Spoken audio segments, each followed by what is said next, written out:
Energy companies are preparing ahead of this weekend's wintry weather. Dominion Energy and Community Electric Cooperative say they'll be fully staffed and have crews on standby.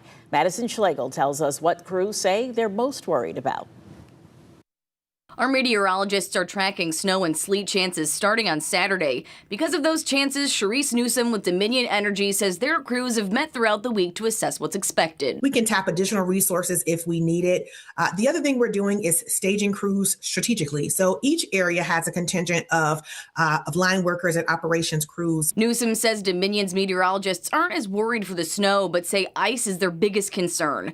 Newsom says ice accumulation on roadways and power lines has the potential to cause accidents, knock down power lines, or create widespread outages. Add to that extremely cold temperatures, then that ice sticks around even longer. It's not melting as quickly as we'd like to see. So that can not only extend restoration times, but that can also lead to repeat outages. Community Electric Cooperative services homes and businesses in Isle of Wight, Southampton, and Suffolk. They're expecting downed tree limbs from extreme weather. We are in the western Tidewater area, so it is more rural for us. Tree effects that would affect our territory. Jonathan Thompson, COO for Community Electric Cooperative, adds their crews will be on standby throughout the weekend. We have our mutual aid agreements with our other sister co-ops that we can pull from, and as well as contractors that we have regular business operations with. If you do experience a power outage, Dominion and Community Electric Cooperative have ways to track and report them.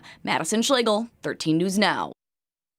In case of a power outage, Dominion and Community Electric Cooperative suggest having an emergency kit available with items like water, non-perishable food, and first aid supplies.